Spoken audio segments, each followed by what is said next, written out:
Hello, beautiful people.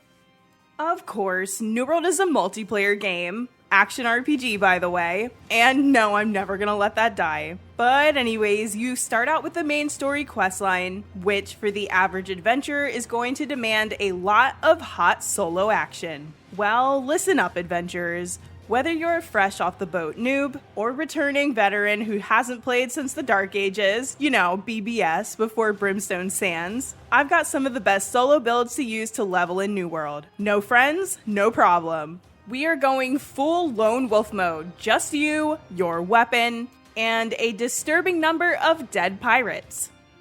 Let's do this. Alright guys, first up we have the Rapier and Musket. It's elegant, it's lethal, and just a little bit toxic. I like to call it the stealthy assassin. With this build, you can start fights from the shadows and end them before anyone can say touch grass. The Rapier gives you quick, evasive burst damage, while the Musket lets you pick off targets from a distance, like the bushwookie that you were always meant to be. This build is absolutely perfect for players who like to play it smart, fast, and solo.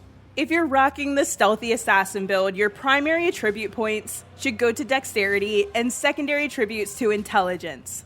As with all DPS builds, you're going to want to be in a light equipment load for an extra 15% damage. You can open with the Musket, tagging your enemy from far away and catching them by surprise, and then you can follow up with the Rapier and finish the job up close and personal. Or just keep shooting them from far away and pick them off nice and easy.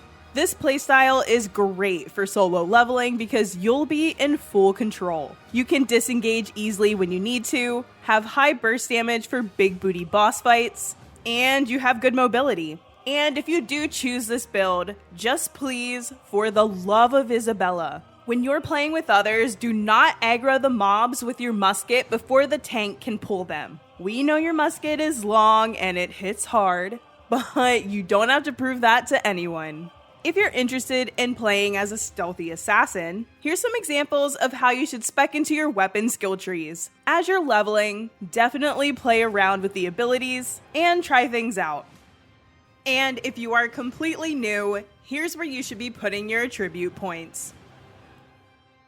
Next up, we have our Fire and Ice build, otherwise known as the Elemental Menace. Because why settle for one element when you can melt faces and free souls in the same fight? The Fire and Ice build is a powerhouse for solo leveling because it combines raw elemental damage with incredible crowd control, letting you handle multiple enemies with ease. The Fire Staff brings high burst AoE damage through Pillar of Fire and Fireball, perfect for clearing packs quickly and dealing sustained burn damage over time. Meanwhile, the Ice Gauntlet provides essential survival tools. Ice Storm slows and slowly chips away at mobs. Ice Shower locks them down completely. And Entomb is going to give you a panic button when things get rough. With smart positioning and proper spell rotation, you can kite enemies, control engagements, and survive tough solo fights without needing a healer or tank. It's flashy, it's efficient, and it's incredibly effective. Ideal for players who want to level fast and solo, and also kind of be a spell-slinging badass. Now, in this build, the Fire Staff is going to be your primary damage dealer. You hit him with the Fire Staff, and then comes the Cold Shoulder, courtesy of the Ice Gauntlet. And for stats, it's all about intelligence. Stack as much of it as you can to maximize elemental damage, then maybe sprinkle in a bit of Constitution so a stiff breeze doesn't kill you. And once again, guys, we're rocking light armor for that sweet, sweet, juicy 15% damage bonus. And more importantly, the slick ninja roll that keeps you alive when everything's on fire. If you're planning on rocking the Fire and Ice, here's an example of how you can choose to spec out your weapon skill trees and where to distribute your attribute points. But, have fun with it and play around. Now, if you're the kind of player who loves diving headfirst into danger, shrugging off hits, and smashing enemies into the ground like they owe you rent, the Beefy Brawler build is for you. This build combines the unmatched defense of Sword and Shield with the raw crowd control and stagger power of the Warhammer, giving you the perfect kit to survive and dominate solo content at any level. When it comes to solo leveling, the beefy brawler shines because of its reliability. You can pull large groups of mobs without flinching, sustain your stealth through long fights, and control the battlefield with stuns, knockdowns, and taunts. While it might not clear packs as fast as glass cannon builds, it more than makes up for it by rarely, if ever, dying. That means less downtime, fewer respawns, and more consistent XP gains as you grind your way through corrupted zones, elite areas, and dungeon runs. This playstyle is all about patience, control, and efficiency. Open fights with a shield rush to stagger enemies and close the gap, follow up with a bash, maybe swap to your Warhammer to bring the pain. Abilities like Shockwave and Path of Destiny allow you to stun and zone entire groups, setting up easy follow-ups or disengages. You're not the flashiest player on the field, but you are going to be the last one standing, and everything around you will be on the floor.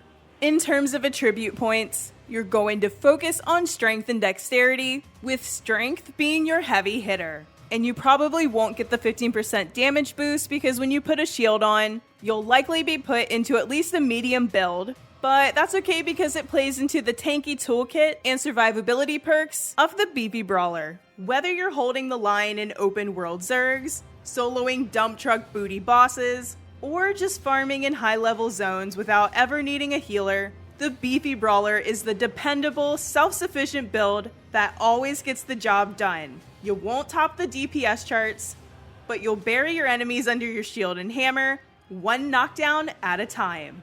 If you're a total meathead, here's some examples of how you can spec your weapon skill trees and where to distribute your attribute points. And as always, play around, have fun with it.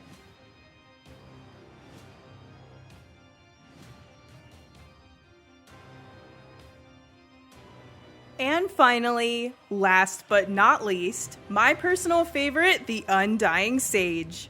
I mean, I get it, guys. Healing isn't always the most attractive build. You're not out here dropping nukes or hurling fireballs from cliffs. But you know what is attractive? Not dying. And being useful. The Lifestaff Void Gauntlet combo is the OG healer build in New World Aeternum, and it's still one of the most effective, reliable, and surprisingly deadly setups in the game. This build is a solo leveling sleeper hit. Why? Because you can survive pulls that would delete other builds. While others are popping food, potions, and praying, you're chilling inside your sacred ground, regen ticking, casually melting mobs with Voidblade, and muttering ancient curses. Did I just say that out loud?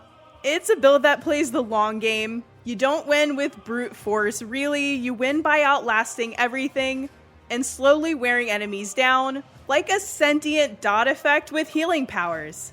This playstyle is all about balance.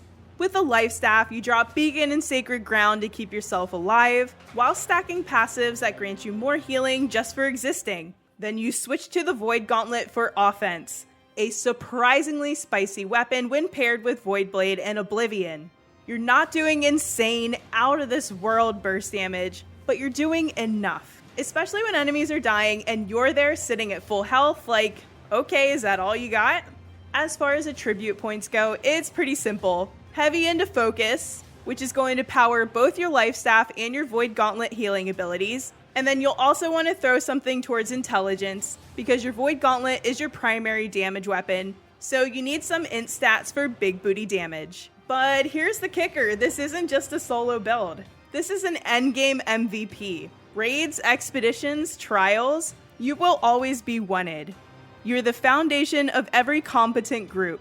The build that literally keeps everyone alive, while also leeching the life out of enemies on the side, like a smug little shadow priest. So if you want to level at your own pace, survive just about anything, and laugh your way into the endgame as a PvE godsend, the Undying Sage might just be your forever build. And hey, someone's got to keep the Great Axe users alive while they scream and spin. If you're going to run as a healer, here's an example of how you can choose to spec your weapon skill trees and where to put your attribute points. And I know I'm starting to sound like a broken record, but I really mean it. Play around with the build and have fun with it.